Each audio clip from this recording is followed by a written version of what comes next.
bang, bang.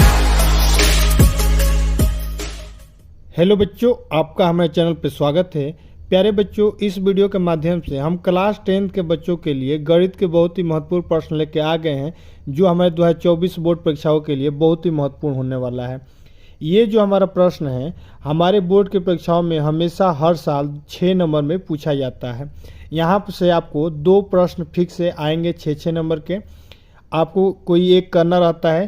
तो ये हमने त्रिकोणमिति से जो प्रश्न है हमने उठाया है, जो हमेशा हर साल बोर्ड के परीक्षा में 6 नंबर फिक्स है कि आएगा। तो आइए देखते हैं कि अगर इस प्रकार का प्रश्न आता है तो कैसे हल कर लेंगे, कैसे कॉपी पे लिखेंगे और किस प्रकार से इसका किस मेथड का उपयोग करके दिए गए क्वेश्चन को हल करेंगे। तो सबसे पहले आइए देखते हैं जो हमारा प्रश्न है, उसको सबसे पहले प्रश्न समझते हैं। और हम आपको पहले बता दें, इस प्रकार का जो प्रश्न है जब भी आएगा तो आपको ग्राफ एक बनाना होगा, चित्र की सहायता से इस प्रकार के प्रश्न को हल करना रहता है। तो यहाँ पर देखिए ये प्रश्न क्या दिया है, कह रहा है कि भूमि पर स्थित बिंदु X से ऊर्ध्वाधर टावर PQ के शीर्ष Q का उन्नयन कोण 60 अंश है। बिंदु X से 40 मीटर ऊंचाई पर स्थित बिंदु Y से Q का उन्नयन कोण 45 अंश है। तो कह रहा है कि टावर PQ की ऊंचाई ज्ञात कीजिए और दूरी PX ज्ञात कीजिए। ठीक है, ये हमारा प्रश्न है। कहाँ से लिया गया है? त्रिकोणमिति से लिया गया है। तो देखिए सबसे पहले हम लोग क्या करेंगे, सबसे पहले यहाँ प्रश्न को एक एक लाइन प्रश्न लेंगे, उसको चित्र बनाते हुए हल करेंगे। तो यहाँ पर देखिए कह रहा है कि भूमि पर स्थित कोई बिंदु X से ऊर्ध्वाधर टावर PQ है हमारा। तो सबसे पहले हम लोग हल करेंगे, सबसे पहले हम इसका ग्राफ बनाएंगे, चित्र बनाएंगे। तो यहाँ पर कह रहा है भूमि, ये मान लेते हैं हमारा क्या है, भूमि है। ठीक है, अब कह रहा है कि भूमि पर कोई बिंदु है स्थित है, इसको मान लेते हैं X। ठीक, अब कह रहा है कि बिंदु पर स्थित X से एक टावर है, ये हम मान लेते हैं बिंदु एक टावर, ऊर्ध्वाधर टावर यानी कि लंबवत। ठीक है, ये हमारा हो गया टावर। टावर को क्या किससे डिनोट किया है, कह रहा है कि टावर PQ के शीर्ष, यानी शीर्ष हमारा क्या है, Q है। तो हम यहाँ पर सबसे पहले एक बिंदु ले लेंगे X और इसको हम डिनोट कर देंगे P/Q से। ठीक है, अब कह रहा है, फिर से प्रश्न समझिए। तो अब कह रहा है कि भूमि पर स्थित बिंदु X से ऊर्ध्वाधर टावर PQ के शीर्ष Q का उन्नयन कोण कितना है, 60 अंश है। यानी कि उसके कहने का मतलब है कि ये जो बिंदु है X से, ये जो शीर्ष हमारा है, यानी शीर्ष यानी टॉप Q का उन्नयन कोण, यानी नीचे यहाँ से बिंदु से जब इसको हम लोग देखेंगे तो जो एंगल बनना है, यानी ये जो हमारा एंगल बनेगा ऊपर वाले शीर्ष का, यही वाले कोण को क्या कहते हैं, इसी कोण को उन्नयन कोण कहते हैं। जबकि जब हम Q से नीचे की ओर देखेंगे तो ये वाला जो एंगल बनता है ऊपर से, उसको हम लोग अवनमन कोण कहते हैं। तो ये याद रखना, 2 कोण होता है, एक हमारा उन्नयन कोण होता है और एक हमारा अवनमन कोण होता है। ठीक है, तो दोनों कोण के बारे में एकदम ध्यान रखना, उन्नयन कोण एक अवनमन कोण होता है। इसी पे हमारा प्रश्न पूछता है, या तो उन्नयन कोण देगा नहीं तो अवनमन कोण देगा। यहाँ पर आपको क्या दिया है, उन्नयन कोण दिया, यानी नीचे से ऊपर की ओर देखना, और अवनमन ऊपर से नीचे की ओर देखना।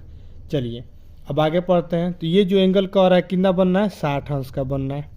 ठीक, अब अगला लाइन कह रहा है कि बिंदु X से, यानी ये वाला बिंदु है X से 40 मीटर ऊंचाई पर स्थित बिंदु Y से Q का उन्नयन कोण क्या है, 45 अंश है। अब यानी कि इस वाले बिंदु से कह रहा है कि 40 मीटर ऊंचाई पे, ठीक है, ये हमारा कितना दिया है दूरी, 40 मीटर ऊंचाई पे स्थित बिंदु कौन है, Y है।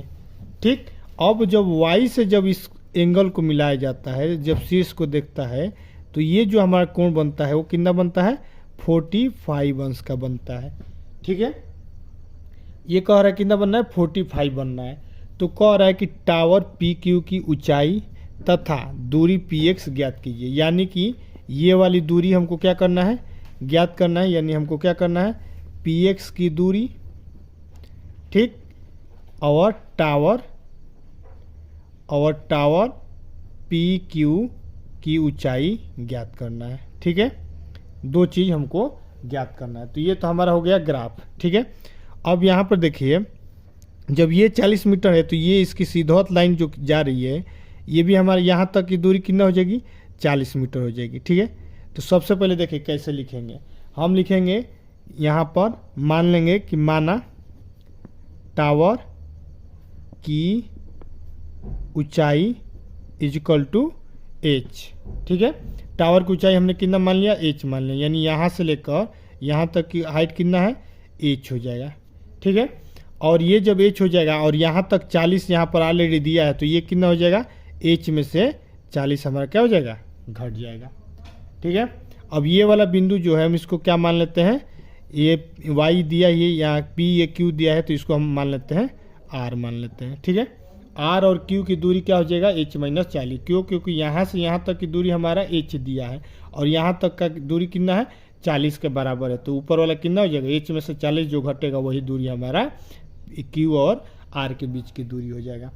और यहाँ पर पी एक्स की दूरी मान लेते हैं, पी एक्स की जो दूरी है मान लेते हैं एक्स है। ठीक है, यानी यहाँ से लेके यहाँ तक की दूरी हमारा एक्स है। तो यहाँ पर आप ध्यान देंगे कि दो त्रिभुज बनना है, एक त्रिभुज देखिए पी क्यू एक्स बनना है और एक आपका त्रिभुज क्यू आर और वाई बनना है। ठीक है, तो दोनों त्रिभुज को बारी बारी से लेके हल करेंगे। तो यहाँ पर देखिए ऐसे लिखेंगे, अब लिखेंगे त्रिभुज, त्रिभुज सबसे पहले ये 60 अंश वाला ले लेते हैं, तो अब 60 अंश वाला लेंगे, कौन त्रिभुज है, क्यू पी एक्स है, तो यहाँ पर लिखेंगे क्यू पी एक्स में।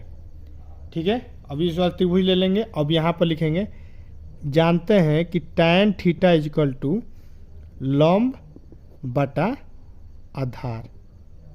ठीक, ये हमारा क्या होता है, फार्मूला होता है। इसी फार्मूला का यहाँ पर क्या करेंगे, उपयोग करेंगे, tan थीटा इजकल टू लंब बटा आधार।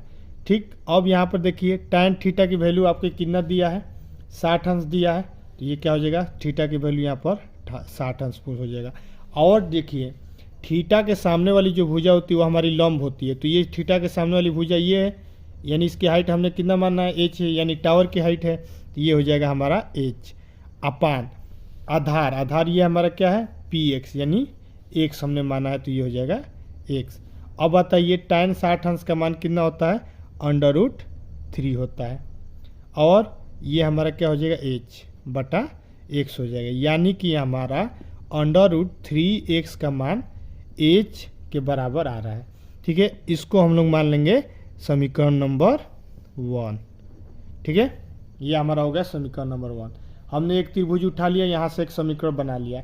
इसी प्रकार हम लोग प्रश्न करते हैं, इस प्रकार का प्रश्न आएंगे, ग्राफ बनाएंगे, फिर एक त्रिभुज लेंगे, वहाँ से एक समीकरण लेंगे, और फिर दूसरा त्रिभुज उठाएंगे, तो यहाँ सब दूसरा त्रिभुज लेंगे, कौन, क्यू आर वाई लेंगे। तो यहाँ पर लिखेंगे कैसे कि त्रिभुज क्यू आर वाई में, इसमें भी सेम वही फार्मूला यूज करेंगे, कौन सा, tan थीटा इजकल टू लंब बटा में आधार।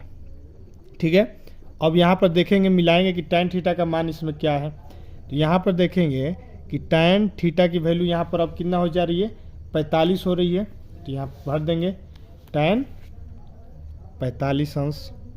ठीक, इक्वल टू लंब, अब यहाँ पर देखिए लंब थीटा के सामने वाला है तो लंब क्या हो गया, h माइनस 40 हो गया। ठीक है, तो ये हमारा क्या हो जाएगा, h माइनस 40 बटा में आधार जो है सेम यही रहेगा, ये वाला आधार यानी ये वाला आधार, xp की दूरी, दोनों की बिंदु की दूरी बराबर होगी, तो ये हमारा हो जाएगा x हो जाएगा।